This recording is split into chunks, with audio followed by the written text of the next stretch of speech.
할렐루야. 거룩한 주일을 맞이해서 우리를 예배 자리에 부르신 하나님께 감사와 찬송과 영광을 올려드립니다. 또 오늘 이 예배 자리에 나와서 하나님을 찬양하고 경배하시는 여러분 모두를 주의 이름으로 환영하고 축복합니다. 거룩한 주일을 맞이해서 우리가 이 예배를 통해 하나님과 영적인 만남을 누리며 또 한 주간을 살아갈 힘과 능력을 얻는 복된 시간이 되기를 원합니다. 우리 한번 옆에 계신 분에게 사랑합니다, 축복합니다 한번 인사하실까요? 사랑합니다, 축복합니다. 한 주간 수고 많으셨습니다. 참 여러 가지 힘들고 어려운 상황이 계속되고 있지만 우리가 이럴 때일수록 더 믿음으로 이 어려움을 잘 이겨내는 성도님들 되시기를 원합니다. 우리 이 시간 다같이 우리에게 힘이 되시고 능력이 되시고 또 우리의 선한 목자가 되신 주님 앞에 예배로 나아가기를 원합니다. 다같이 기도하심으로 하나님께 예배 올려드리겠습니다.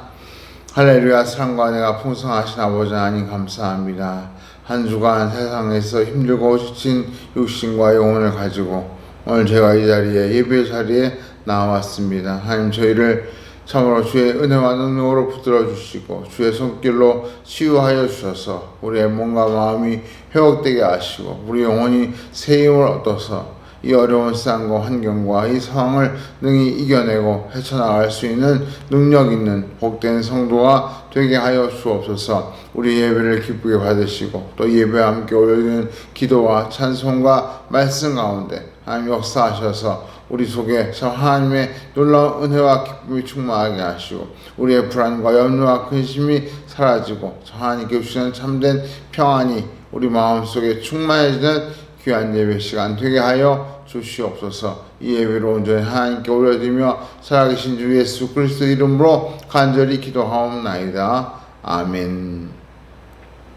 우리 다같이 서신경으로 신앙을 고백하겠습니다. 전능하사 천지를 만드신 하나님 아버지를 내가 믿사오며 그 외아들 우리 주 예수 그리스도를 믿사오니 이는 성령으로 잉태하사 동정녀 마리아에게 나시고 본디오 빌라도에게 고난을 받아사 십자가에 못 박혀 죽으시고 장사한 지 사흘 만에 죽은 자 가운데서 사에 살아나시며 하늘에 오르사 전능하신 하나님 우편에 앉아 계시다가 저희로서 산자와 죽은 자를 심판하러 오시리라. 성령을 믿사오며 거룩한 공회와 성도와 서로 교통하는 것과 죄를 사하여 주시는 것과 몸이 다시 사는 것과 영원히 사는 것을 믿사옵나이다. 아멘.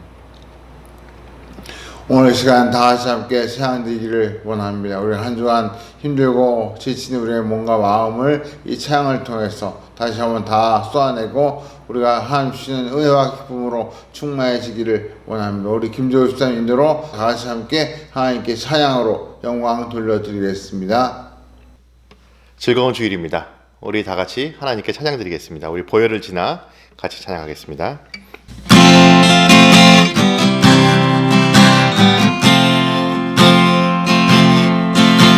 보혈을 지나 하나님 품으로 보혈을 지나 아버지 품으로 보혈을 지나 하나님 품으로 한 걸음씩 나가네. 보혈을 지나 보혈을 지나 하나님 품으로 보혈을 지나 아버지 품으로 보혈을 지나 하나님 품으로 한 걸음씩 나가네. 존귀한 주 보혈 존귀한 주 보혈이 내 영을 새롭게 하시네. 존귀한 주 보혈이 내 영을 새롭게 하네. 보혈을 지나 한 번 더 찬양하겠습니다. 보혈을 지나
예, 우리 다음 찬양은 주님께 찬양 드려요. 우리 같이 찬양하겠습니다.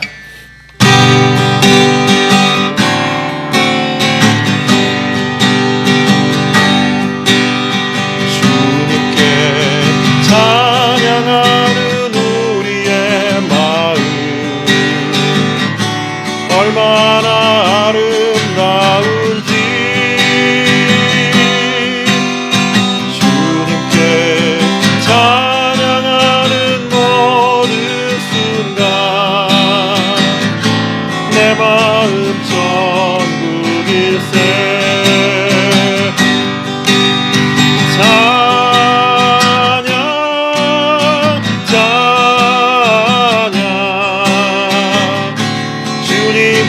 찬양 드려요. 두 손을 높이 들고 마음을 모아 주님께 찬양 드려요. 서로를 사랑하는 우리의 마음 얼마나 아름다운지 서로를 사랑하는 모든 순간 내 마음 천국일세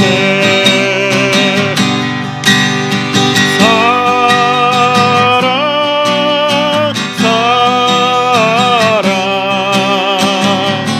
서로를 사랑하세요. 두 손을 높이 들고 마음을 모아 서로를 사랑하세요.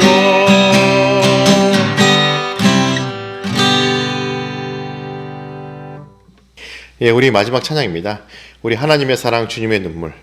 정말 하나님의 사랑은 언제나 어려울 때나 좋을 때나 언제나 우리와 함께합니다. 우리 하나님의 사랑을 기대하면서 우리 같이 찬양하겠습니다.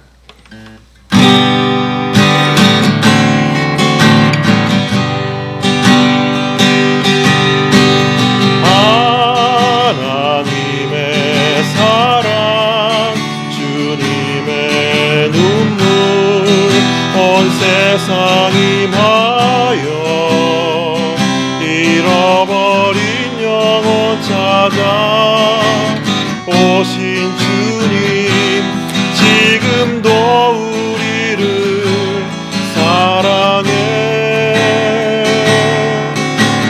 2000년 전 하늘 꽂아버리고 이 땅에 오신 주 하나님 어린 양 되사 생명 주며 이를 증거하라 하시네.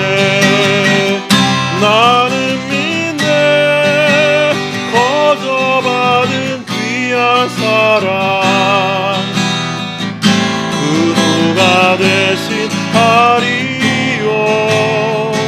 나의 생명 다할 때까지 그 사랑을 전하리라. 한 번 더 찬양하겠습니다. 하나님의 사랑 주님의 눈물 온 세상이 임하여 잃어버린 영혼 찾아 오신 주님 지금도 우리를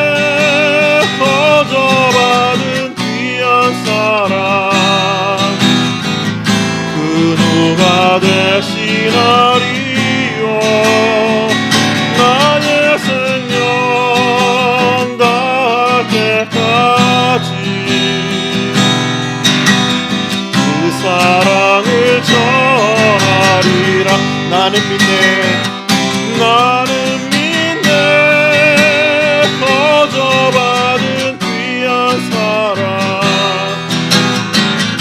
그 누가 대신하리요 나의 생명 다할 때까지 그 사랑을 전하리라.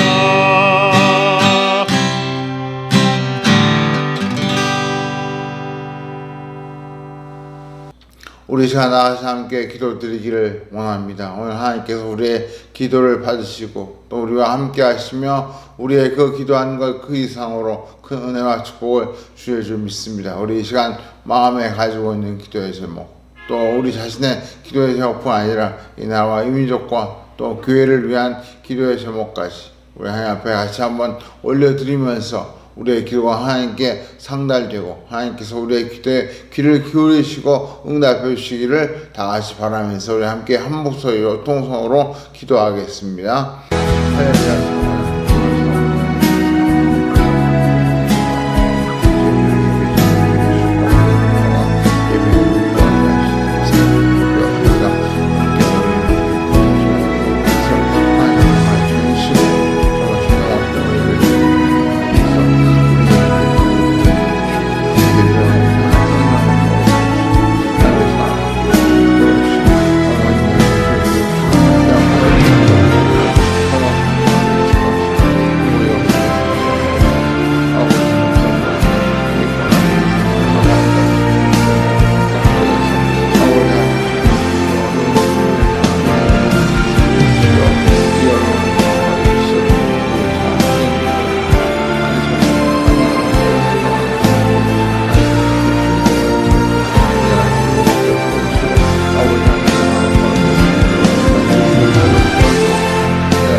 오늘 우리에게 주신 말씀 함께 보겠습니다. 시약성경 마태복음 6장 19절부터 24절 말씀. 시약성경 8면과 9면 마태복음 6장 19절부터 24절 말씀.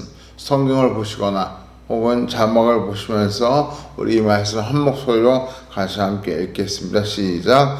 너희를 위하여 보물을 땅에 쌓아두지 말라. 거기는 좀과 동록이 해하며 도둑이 구멍을 뚫고 도둑질하느니라. 오직 너희를 위하여 보물을 하늘에 쌓아두라. 거기는 좀이나 동록이 해하지 못하며 도둑이 구멍을 뚫지도 못하고 도둑질도 못하느니라. 내 보물 있는 곳에는 내 마음도 있느니라. 눈은 몸의 등불이니 그러므로 내 눈이 성하면 온 몸이 밝을 것이요 눈이 나쁘면 온 몸이 어두울 것이니 그러므로 내게 있는 빛이 어두우면 그 어둠이 얼마나 더하겠느냐. 한 사람이 두 주인을 섬기지 못할 것이니 혹 이를 미워하고 저를 사랑하거나 혹 이를 중히 여기고 저를 경히 여김이라. 너희가 하나님과 재물을 겸하여 섬기지 못하느니라. 아멘.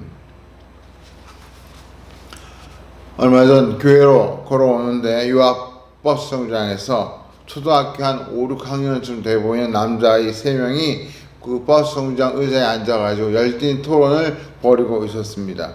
침을 튀어가면서 또 손을 막 들어서 서로에게 가리키면서 얼마나 열띤 토론을 하고 있는지 멀리서 볼 때 궁금해졌습니다. 도대체 무슨 내용을 가지고 이렇게 열심히 토론을 할까? 그래서 제가 그 버스 정류장 옆을 지나가면서 그 아이들의 그 토론하는 내용에 귀를 기울이게 되었습니다. 그랬더니 그 아이들이 서로 침을 튀어가며 논쟁을 벌이고 있는 주제는 다름 아니라 이 교회 주변에 있는 아파트들의 시세에 대해서 논쟁을 하고 있었습니다.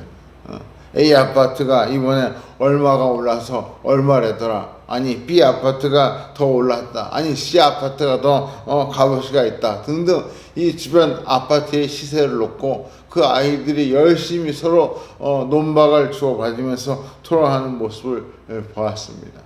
참 처음 볼 때는 그 모습이 너무나 웃겨서 저도 모르게 웃음이 나오고 교회까지 오는데 계속 웃음이 나왔습니다. 그런데 가만히 생각해 보니까 참 그 초등학교 5, 6학년쯤 되고 있는 그 아이들이 앉아서 하는 그 토론이 정말 이 시대에 참 부동산 문제를 놓고 토론한다고 생각하니까 참 마음이 아프고 오늘날 이 세상이 참 안타깝게 느껴지게 되었습니다. 여러분, 요즘 이 돌아가고 있는 이 현실이 참 우리의 마음을 아프게 하고 안타깝게 하고 있는 이 현실이 오늘 우리의 기도의 제목이 되기를 원합니다. 어떤 분들은 그래서 초등학교 때부터 아이들에게 경제관념에 대한 교육을 시켜야 한다. 그래서 주식과 부동산을 가르쳐 주라고 그렇게 이야기하는 분들도 보았습니다. 또 저희 아이들이 가끔씩 저에게 같이 하자고 하는 게임 중에 블루마블이라는 게임이 있는데 결국 그 게임을 해보니까 부동산 투자에 대한 게임인 것을 알게 되었습니다. 어른이나 아이나 결국 이 시대를 움직이는 힘은 돈이구나. 그 게임을 하면서 그런 생각을 한 적이 있습니다. 우리가 바른 신앙, 성숙한 신앙을 갖기 위해서 반드시 뛰어넘어야 할 장애물들이 많이 있는데 오늘 예수님께서 그 많은 장애물 중에 가장 대표적인 두 가지 장애물에 대해서 오늘 본문에서 말씀하고 있습니다. 그 첫 번째 장애물이 바로 재물, 돈의 문제이고요. 또 하나의 장애물이 염려라고 하는 문제입니다. 오늘 이 두 가지 중에서 첫 번째 장애물인 재물, 즉 돈 문제에 대해서 함께 살펴보면서 예수님께서 어떤 교훈을 주시는지 거기에 귀를 기울이고자 합니다. 먼저 우리가 명심할 것은 물질, 즉 돈에 대한 바른 시각과 바른 신앙을 가지지 못하고는 절대로 훌륭한 그리스도인, 훌륭한 하나님의 자녀가 될 수 없다. 우리가 이 사실을 명심해야 합니다. 다시 말해서 돈에 대해서, 재물에 대해서, 물질에 대해서 바른 신학과 바른 신앙을 가지게 되면 틀림없이 훌륭한 그리스도인, 훌륭한 하나님의 자녀로 살아갈 수 있다. 그 말씀입니다. 물론 이 짧은 단 한 번의 설교로 우리가 재물에 대한 바른 신앙관을 확립하기란 쉽지 않고 불가능해 보이지만 오늘 우리가 이 본문 속에서 예수님께서 강조하신 교훈에 초점을 두고 거기서 우리에게 지금 필요한 교훈을 찾을 때 그 교훈이 우리의 신앙을 세우는 큰 밑거름이 될 줄로 믿습니다. 그런 의미에서 우리가 짧은 시간이지만 오늘 본문 속에서 우리가 어떻게 하면 이 물질의 문제, 참 우리가 성숙한 신앙으로 나아가기 위해서 꼭 넘어야 할 이 물질의 문제, 돈의 문제를 하나님 주시는 바른 신앙으로 바라볼 것인가? 오늘 본문을 통해서 우리가 한 번 더 살펴보는 시간 되기를 원합니다. 오늘 예수님께서는 이 재물에 대해서 크게 네 가지 중요한 교훈을 말씀해 주고 계십니다. 그 첫 번째 교훈은 너희를 위하여 보물을 땅에 쌓아두지 말고 하늘에 쌓아두라는 것입니다.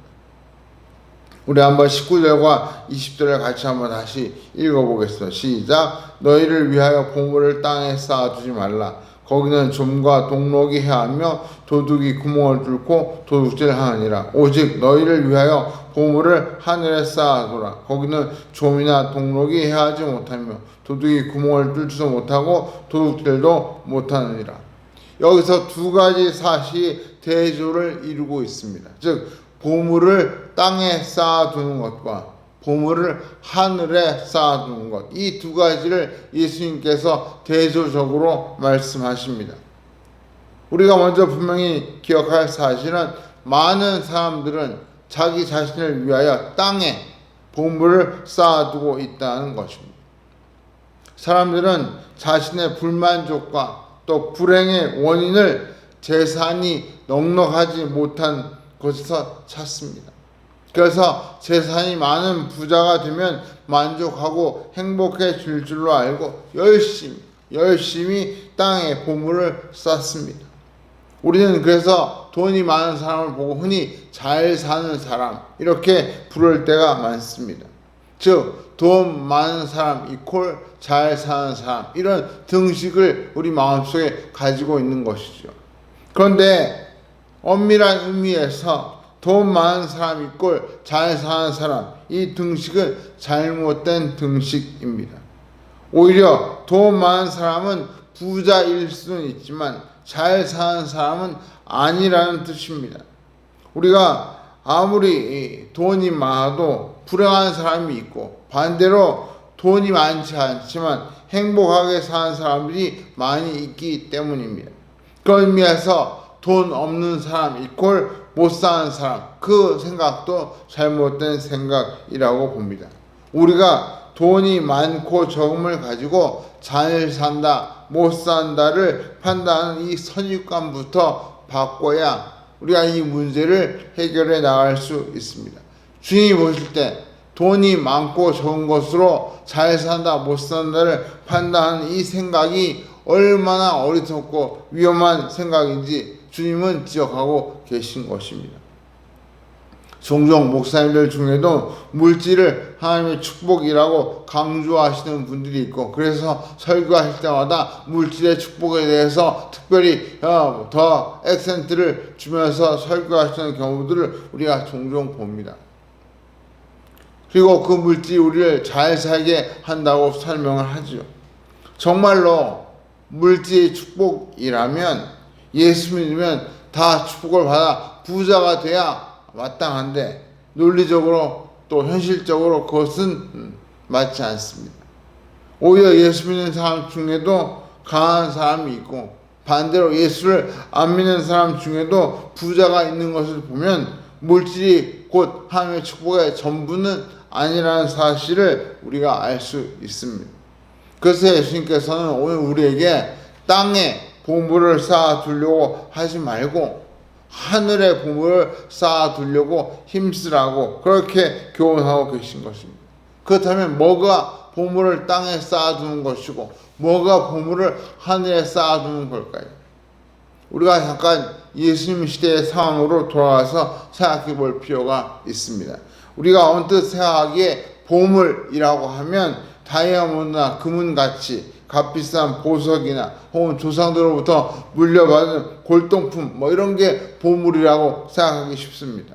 그런데 예수님 당시에는 그런 것이 보물의 전부가 아니라 크게 세 가지를 보물로 꼽았습니다. 그 첫 번째가 옷이었습니다. 옷. 예수님 시대에는 옷이 굉장히 중요한 재물 1호였습니다. 요새는 옷이 너무 흔해서 옷은 명품 빼고는 보물 축에도 들지 못하지만, 예수님 당시에는 옷이 너무나 귀했고 선을 만드는 기술이 부족했기 때문에 그 당시에 부자들은 양털을 가지고 만든 아주 고급스러운 옷을 입고 거기에 심지어 금으로 장식을 달아서 자기의 부를 과시하는 그런 모습을 보여주었습니다. 예수님 당시에는 이렇게 옷이 큰 보물에 속했습니다. 그런가 하면 둘째로 곡식이 예수님 시대에는 보물 취급을 받았습니다. 얼마나 먹고 살기 힘든 시절이었습니까? 그러니까 창고에 가득 쌓이는 이 곡식이야말로 부의 상징이자 보물이었습니다. 그래서 누가복음 12장에 나오는 어리석은 부자가 한 말 중에 이런 말이 있지 않습니까? 내가 곡식 쌓아둘 곳이 없어 어찌할꼬. 그러다 그 부자가 하는 말이, 내가 창고를 새로 지어서 곡식을 가득 쌓아두고 그리고 내 영혼에게 이제 여러 해 쓸 물건을 쌓아두었으니 너는 평안히 쉬고 먹고 놀자. 그렇게 부자가 이야기하는 독백을 우리가 성경에서 볼 수 있습니다. 참으로 먹고 살기 어려웠던 그 시절에 창고에 가득 쌓여있는 곡식이야말로 보물이라고 해도 과언이 아니었죠. 세 번째로 예수님 시대의 보물은 지금처럼 금, 은 같은 그런 보석이 보물로서 귀하게 여김을 받았습니다. 지금이야 은행이 있고 또 개인 금고가 있기 때문에 잘 보관할 수 있는 그런 상황이지만 예수님 시대에는 그런 것이 없었기 때문에 금은보화 같은 그런 귀중품들을 집안 깊숙한 곳에 감추어 두거나 혹은 몰래 밤에 가서 자기 밭에 땅을 파가지고 항아리에 그 보물을 넣어서 땅에 묻어두는 그런 일들이 왕왕 있었다고 합니다. 그래서 마태복음 13장에 보시면 남의 밭을 빌려서 농사를 지던 농부가 땅을 개강하다가 항아리를 발견하고 거기에 보물이 들어있는 것을 알고는 자기의 전 재산을 팔아서 그 밭을 샀다고 하는 그런 내용이 비유에 나올 만큼 예수님 시대에는 이 금은보화를 그것도 보물이었지만 그걸 잘 보관하고 관리하기가 쉽지 않았습니다. 이처럼 예수님 시대 옷과 곡식과 또 보석이 중요한 보물로서 인정을 받았지만 여기에는 취약한 부분들이 있었습니다. 옷이나 곡식은 잘못 보관하면 좀이 쓸고 썩을 수 있다는 것이죠. 또 금은보화는 잘못 보관하면 거기에 녹이 슬거나 혹은 도둑이 와서 훔쳐가는 그런 일이 있을 수 있다는 것입니다. 이와 같이 땅에 쌓은 보물은 안전하지도 못할 뿐더러 영원히 소유할 수도 없었다는 그런 약점이 있습니다. 지금이야 보관시설도 잘 되어 있고 또 금고도 발달해 있고 그래서 뭐 걱정이 없지. 그래서 어떤 분들은 이 말씀을 보면서 이 말씀은 예수님 시대에나 적용되는 말씀이지 오늘 우리하고는 상관없는 시대에 뒤떨어진 교훈이야. 뭐 그렇게 생각하는 분도 있을지 모르겠습니다. 그러나 본질은 똑같습니다. 우리가 보물이라고 여기는 것들, 우리가 정말 최고의 가치를 부여하는 그것들이 우리가 영원히 소유할 수도 없고 또 심지어 여러 가지 이유로 잃어버리기도 하고 빼앗기기도 하고 손해를 보기도 하는 것들입니다. 결국 그 보물의 내용은 달라질지 모르지만 우리가 보물이라고 여기는 그것들은 그 본질은 똑같습니다. 안전하지도 않고 영원히 소유할 수도 없다는 것이죠. 그래서 예수님께서 내리신 처방이 무엇입니까? 보물을 땅에 쌓아두지 말고 하늘에 쌓아두라는 것입니다. 과거에 이 말씀을 가지고 목사님들께서 교회에 헌금을 많이 하는 것이 보물을 하늘에 쌓아두는 것이다. 그렇게 설교하시면서 헌금 설교의 근거로 이 말씀을 인용하실 때가 많이 있었습니다. 저도 아마 어릴 때 그런 설교를 많이 들었던 것 같습니다. 그런데 한번 성경을 보십시오. 예수님 시대에 예수님의 제자들과 성도들이 예수님께 옷을 바치고 곡식을 가져가 바치고 금은보화를 상납했다는 그런 말씀이 성경에 있습니까?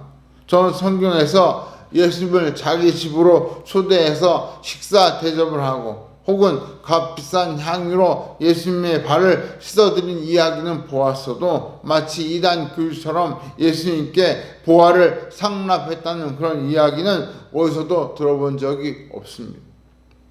오히려 삭개오 같은 경우에는 예수님을 만난 이후에 그가 자기가 부당하게 모은 그 재물을 예수님께 바치는 것이 아니라 주변에 강한 사람들에게 나누어 주겠다고 약속하고 그 모습에 예수님이 기뻐하시며 삭개오를 칭찬하신 것을 우리가 잘 알고 있습니다. 또 소액교회도 교회에서 헌금을 걷는 이유가 교회 건물을 새로 신축하고 부동산을 사서 주차장을 만들고 그러려고 한 것이 아니라 주변에 강한 사람들을 도와주고 또 바울 같은 성도사를 후원하기 위해서 헌금을 걸었지, 그 헌금으로 교회의 부와 또 그 건물을 짓기 위해 거둔 경우는 성경 어디에도 없습니다.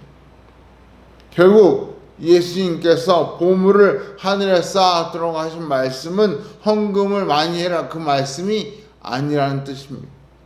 죄송하지만 천국에서는 우리가 사용하는 화폐를 사용하지 않습니다. 우리가 지금 애지중지한 이 돈이 천국에서는 아무 쓸모가 없다는 것입니다. 더군다나 우리가 그렇게 귀히 여기는 금은 보화가 요한계시를 보면 천국에서는 도로의 포장재로 사용되고 있습니다.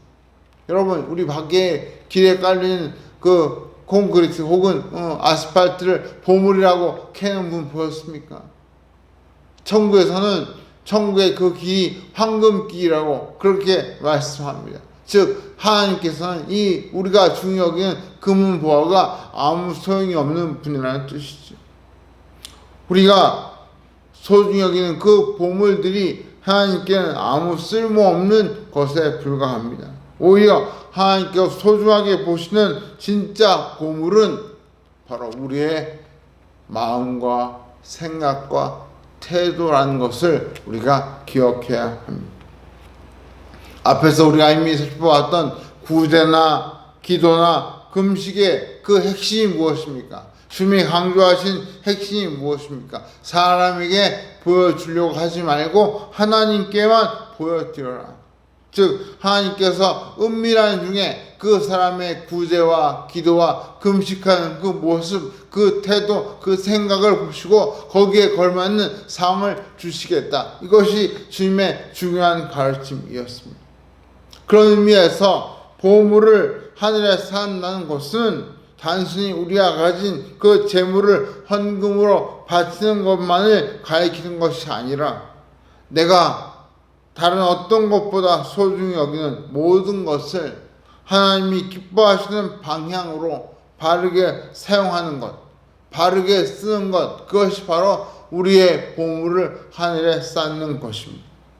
달란트 비유에서 보듯이 하나님은 우리가 몇 달란트를 남기느냐 거기에 관심이 있으신 것이 아니라 얼마나 하나님께서 맡기신 일에 충성하였는가 그것을 보셨습니다.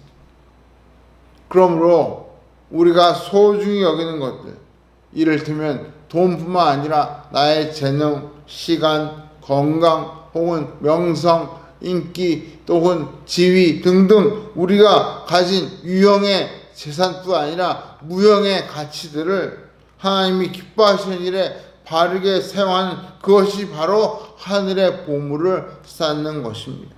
그래서 하나님 우리 성도를 가리켜 다른 말로 선한 청지기라고 부르시기도 하고 요즘 말로 하나님을 대신하여 이 땅에서 사역하는 천국의 외교관, 천국의 대사 이렇게 우리를 부르시는 것입니다. 여러분 기억하십시오. 여러분의 관심이 보물을 땅에 쌓는 것에만 두시면 천국에서 받을 상이 없습니다. 오히려 이 땅에 우리가 하나님께서 주셔서 누리게 하시는 많은 것들을 가지고 하나님이 기뻐하시는 일을 위해 사용하면 그것이 천국의 보물로 쌓이게 될 줄로 믿습니다. 두 번째 교훈은 보물이 있는 곳에 마음이 있다는 것입니다. 이 말은 굳이 설명하지 않아도 누구나 경험적으로 잘 알고 있는 말씀입니다. 만약 집에 금고가 있고 그 금고에 금덩어리가 보관되어 있다면 아마 외출을 해도 늘 마음과 신경은 그 금고에 가 있을 것입니다. 혹시 누가 와서 그 금고를 훔쳐가지 않을까? 혹은 누가 금고를 열어가지고 금덩이를 가져가지 않을까? 늘 마음과 신경이 집에 있는 그 금덩이에 가 있겠죠. 그런 의미에서 보물이 있는 곳에 마음이 있다는 이 말씀은 우리가 더 이상 설명하지 않아도 잘 아는 말씀입니다. 그런데 여기서 중요한 것은 돈만을, 재물만을 보물로 여길 것이냐 아니면 다른 것을 보물로 여길 것이냐 그것이 중요한 문제입니다. 요즘 독립운동가들과 또 친일파에 대해서 재지목되고 있는 그런 모습을 보게 됩니다. 우리가 친일파를 비판하고 비난하는 이유는 다른 것이 아니라 그들이 조국을 팔아먹고 그 대가로 많은 부와 권세를 누렸기 때문에 우리가 친일파 하신 분들을 비난하고 비판하는 것이죠. 반면에 독립운동가들을 존경하고 칭송하는 이유는 그분들이 물질과 권세를 보물로 여기지 않고 이 나라의 독립과 자유와 그리고 이 백성들의 그 안녕을 보물로 여겼기 때문에 그분들이 그것을 위해 기꺼이 목숨까지 바치고 희생한 것을 우리가 존경해서 그분들을 칭찬하는 것입니다. 마찬가지입니다. 우리도 무엇을 보물로 여기냐에 따라서 무늬만 교인인지 아니면 진정한 그리스도인인지 구분할 수 있습니다. 물론 저도 그렇고 많은 분들이 다 물질을 좋아합니다.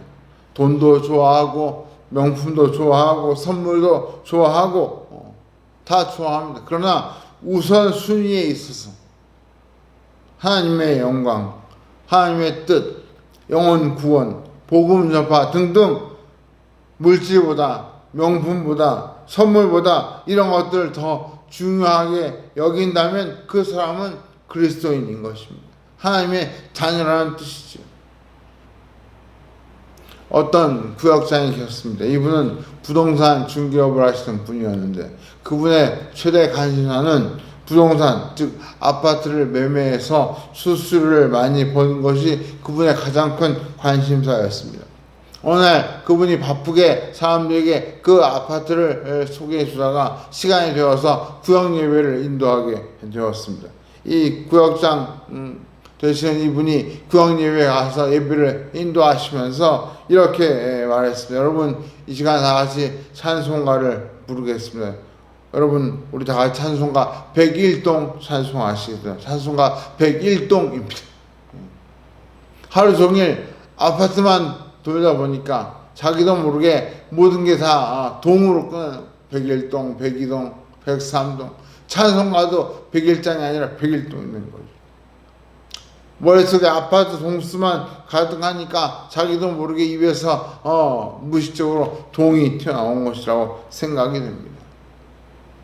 우리가 물론 물질이 필요하고 물질을 좋아하고 또 예수님도 우리가 살아가는 데 있어 물질이 필요하다는 것을 인정하시고 돈이 필요하다는 것을 아시고 아니 심지어 우리에게 일용할 양식을 구하라고 기도까지 하라고 가르쳐 주셨습니다.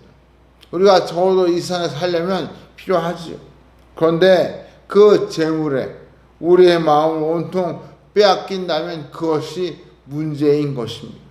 바꿔 말해서 우리가 돈을 지배하고 관리하는 것이 아니라 돈이 우리를 지배하고 돈이 우리를 이끌어 간다면 그것이 문제라는 뜻입니다. 필요 이상의 돈을 추구하고 돈을 위해서는 뭐든지 하려고 하면 그것이 문제라는 뜻입니다.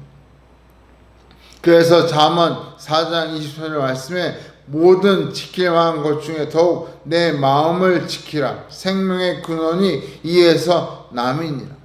마음을 지키라. 여기에 생명의 근원이 있다. 그 말씀입니다. 사랑하는 성도 여러분, 지금 여러분의 마음이 어디에 가 계십니까?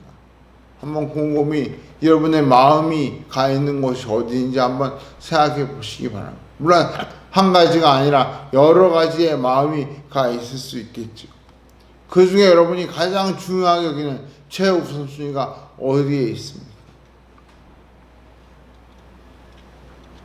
저는 지금 이 세상이 돈 때문에 정말 최우선순위를 돈에 두었기 때문에 생기는 수많은 불행들을 보게 됩니다. 돈 때문에 아내도 남편도 부모도 자식도 다 뒷전에 두는 사람들의 비극적인 이야기를 우리는 심심치 않게 듣습니다. 우리가 이 말씀을 드리면서 내 마음이 어디에 가 있는가 한번 점검해 보아야 할 줄로 믿습니다. 세 번째로 예수님께서 재물에 관해 주신 세 번째 교훈이 무엇입니까? 눈이 나빠지지 않도록 주의하라. 눈이 나빠지지 않도록 주의하라. 그 말씀입니다. 우리 22절, 23절 한번 다시 읽어보죠. 시작. 눈은 몸의 등불이니 그러므로 내 눈이 성하면 온몸이 밝을 것이요 눈이 나쁘면 온몸이 어두울 것이니 그러므로 내게 있는 빛이 어두우면 그 어둠이 얼마나 더하겠느냐. 이 말씀을 읽으시는 분 중에 이런 생각이 드시는 분이 계실 거예요. 아니 예수님께서 재물에 대해 이야기하다 말고 갑자기 뜬금없이 왜 눈에 대해서 이야기를 하실까? 눈하고 재물하고 무슨 관계지? 아마 그런 생각을 하실 것 같습니다. 근데 여러분, 우리가 이런 말들을 많이 하지 않습니까? 눈은 마음의 등불이다. 즉, 눈은 마음과 연결되어 있다는 뜻입니다. 다시 말해, 눈 가는데 마음 가고, 마음 가는데 눈이 갑니다. 제 차가 18년이 넘다 보니까 여러 가지 잔 고장도 많이 나고, 또 최근에 이런저런 사고도 있고 해가지고 정비 공장에도 갔다 오고, 그러다 보니까 차에 대한 염려와 걱정이 생겼습니다. 차에서 좀 이상한 소리만 나면 좀 마음이 불안해지고, 그래서 그러다 보니까 차에 자꾸 신경이 쓰고 마음이 가는 거죠. 그래서 요즘은 교회 올 때 웬만하면 차 타고 오지 않고 걸어서 교회를 왔다 갔다 합니다. 그런데 그러다 보니까 차에 대한 이 마음이 자꾸 쓰이다 보니까 교회 오는 길에 이 요 앞 한성교회 그 앞에 건널목에 보시면 한 유명한 자동차 회사의 대리점이 있습니다. 제가 그 건널목을 건너려고 기다리다 보면 항상 저도 모르게 제 시선이 그 자동차 대리점에 지나되어 있는 그 차에 자꾸 제 눈이 가는 겁니다. 그리고 또 거기 서가지고 무슨 차가 있나 자꾸 보게 되는 거죠. 제가 어느 순간 그런 제 모습을 발견한 겁니다. 저도 모르게 눈이 갔기 때문에 내가 이렇게 자꾸 차를 찾아볼까, 심지어 운전하면서도 지나가는 차들을 자꾸 보게 되었습니다. 그래서 어느 날 제가 기도하다가 이렇게 기도했습니다. 하나님 아시지요? 하나님의 손이 제 차를 붙들어 주시고 제 차를 하나님의 손에 맡깁니다. 하나님 뜻대로 사고 안 날 만큼 잘 탈 수 있도록 인도해 주십시오. 제가 정말 진심으로 간절히 그렇게 기도를 했습니다. 그랬더니 그 기도한 이후에 차를 보던 제 눈이 멈추었습니다. 더 이상 차를 보지 않습니다. 그냥 이렇게 차를 타고 다니긴 해도 차에 시선이 가거나 대리점 앞에 서가지고 차를 쳐다보는 일이 없어졌습니다. 여러분, 오늘 읽은 이 22절과 23절을 그냥 제 나름대로 쉽게 풀어서 말씀드리면, 마음이 욕심 때문에 어두워지면 눈도 점점 어두워지고, 또 마음의 눈이 어두워지면 세상을 보는 눈도 어두워진다. 그 말씀의 뜻이 바로 이 말씀에 담겨 있는 것입니다. 다시 말해, 재물에 마음을 빼앗기면 눈이 흐려지게 되고, 눈이 흐려지면 분별력도 떨어지고 이해력도 떨어지고 무엇보다 믿음도 떨어지게 된다. 그 말씀입니다. 이보다 더 큰 낭패가 어디 있겠습니까? 그래서 예수님께서 재물에 대한 말씀을 하시다 말고 눈에 대해, 특히 눈이 나빠지지 않도록 눈이 성해야 한다, 눈이 좋아야 한다, 그 말씀을 하신 것입니다. 사랑하는 성도 여러분, 여러분의 시력은 몇이십니까? 2.0이십니까? 1.5 혹은 1.0이십니까? 그럼 여러분의 영적인 시력은 얼마나 된다고 생각하십니까? 우리가 기도할 때, 그래서 기도할 제목 중에 하나님, 우리의 영적인 눈이, 줄여서 우리의 영안이 어두워지지 않도록 밝혀 주옵소서. 우리의 영안을 깨끗하게 해 주옵소서. 그 기도를 해야 하는 것입니다. 마지막 네 번째로 예수님께서 재물에 대해 주시는 교훈이 무엇입니까? 하나님과 재물을 동시에 섬기지 말고 하나님만 섬기라는 것입니다. 동시에 섬기지 말고 하나님만 섬기라는 것입니다. 우리 24절을 같이 한번 다시 읽어볼까요? 시작. 한 사람이 두 주인을 섬기지 못할 것이니 혹 이를 미워하고 저를 사랑하거나 혹 이를 중히 여기고 저를 경히 여김이라. 너희가 하나님과 재물을 겸하여 섬기지 못하느니라.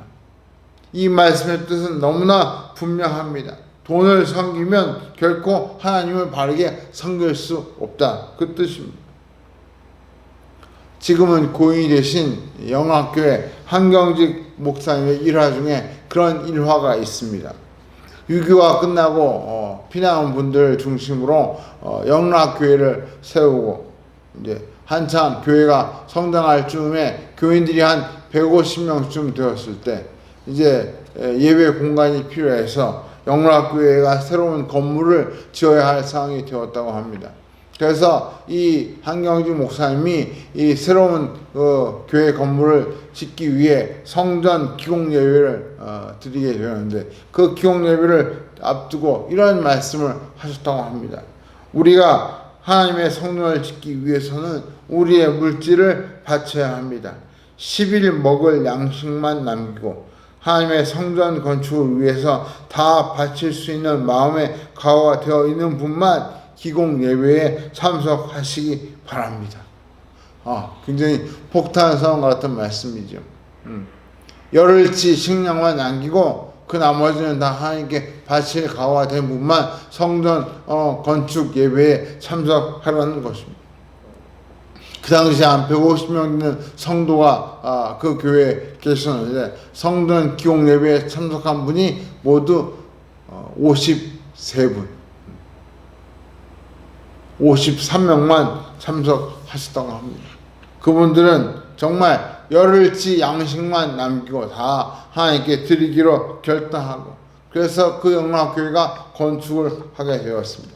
그 뒤 세월이 흘러가지고 교회 설립 30주년이 되었을 때 목사님이 한번 조사를 하셨답니다. 그 당시에 30년 전에 교회를 건축할 때 열흘치 양식만 남기고 다 하나님께 헌금한 분들이 어떻게 살고 있을까? 열흘 동안 남은 음식을 먹고 다 그 다음에 굶어 죽었을까요? 조사를 해보았더니 전혀 그렇지 않았습니다.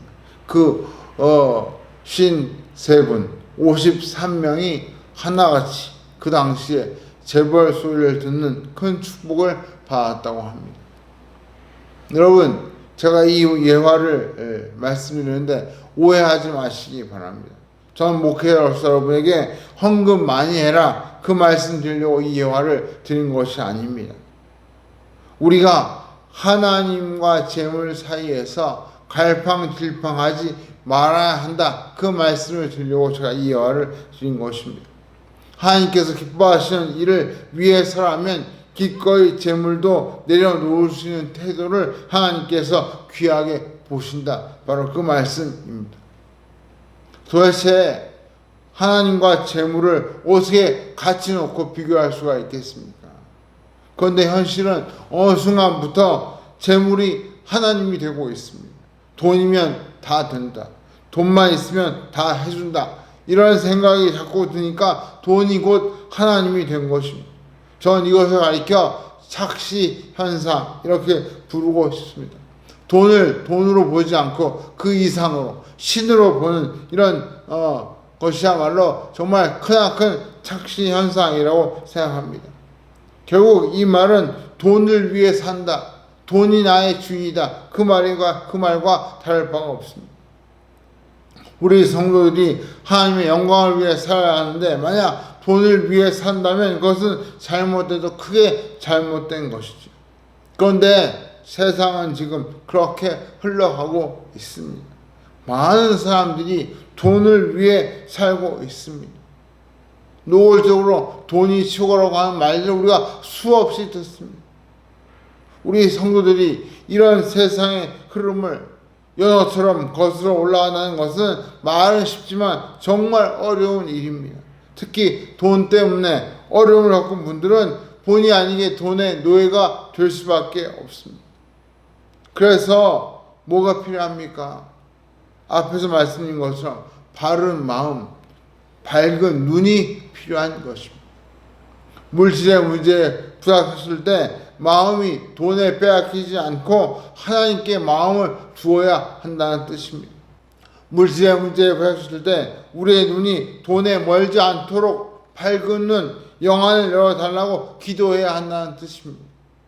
10편 23편 말씀처럼 돈은 나의 목자시니가 아니라 여호와는 나의 목자시니, 이 고백이 우리에게서 나와야 한다는 뜻입니다. 말씀을 맺겠습니다. 우리의 신앙이 성장하고 성숙하려면 여러 가지 장애물들을 넘어야 합니다. 그 중에서도 가장 민감하고 가장 어려운 장애물이 있다면 바로 재물, 즉 돈의 장애물입니다. 우리가 자연인처럼 산에 들어가서 작업체력하며 살지 않는 이상 돈은 늘 우리의 걱정거리이자 관심사가 될 수밖에 없습니다. 그러나 거기까지 돈이 우리의 관심사고 중요한 삶의 요소가 될 수는 있지만 그것이 우리의 마음을 온통 빼앗고 심지어 우리가 돈을 신처럼 숭배하는 비극이 벌어지지 않도록 우리의 마음을 또 우리의 눈을 지켜야 한다는 뜻입니다. 돈이 목자가 아니라 하나님이 우리의 목자이심을 늘 기억하고 살아야 한다는 것이죠. 돈 문제, 물질의 문제가 생겼을 때 돈을 찾을 것이 아니라 하나님을 찾는 성도가 되어야 합니다. 그럴 때 하나님께서는 우리에게 이와 양식을 주시고 필요할 때마다 광야에서 만나와 메추라기를 먹이시며 반석의 물을 공급해 주신 것처럼 우리의 삶을 필요할 때마다 책임져 주시고 인도해 주시는 역사가 일어나게 될 줄로 믿습니다.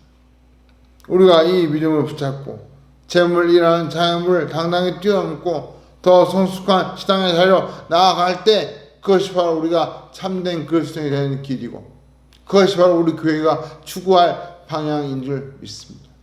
사랑하는 성도 여러분, 이번 한 주간 이 돈의 물질의 장애물 앞에 굴복하지 마시고 우리가 이 장애물을 뛰어넘을 때 여호와는 나의 목자시니 여호와 하나님을 의지하시고 이 어려운 상황을 잘 헤쳐나가시는 저와 여러분 되시기를 주의 이름으로 축원합니다. 우리 한 번씩 말씀을 생각하면서 기도하기를 원합니다. 하나님, 제가 돈 문제가 생길 때, 물질의 문제가 생길 때 돈을 보지 않고 하나님을 보게 해주십시오. 또 하나님께 마음을 둘 수 있도록 우리의 마음을 붙잡아 주십시오.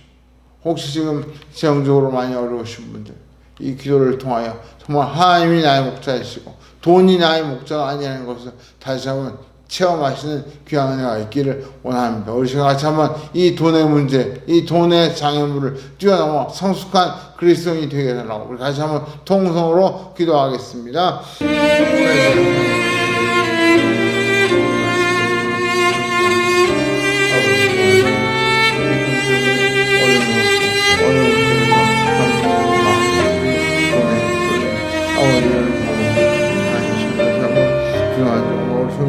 그 마음과 그 눈을 붙잡아 주옵시오. 저보다 돈이 목자가 아니라 여호와 하나님 목자이시오. 하나님 혼자 어려울수록 힘들수록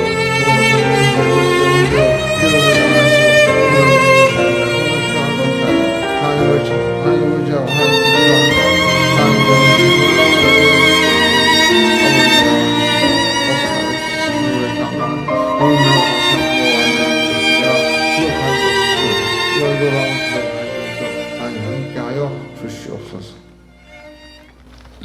사랑이 많으시다 아버지 하나님, 다윗의 고백같이 돈이 목자가 아니라 여호와는 나의 목자시니 내가 부족함이 없습니다. 이 고백이 오늘 우리의 고백이 되게 하여 주시옵소서.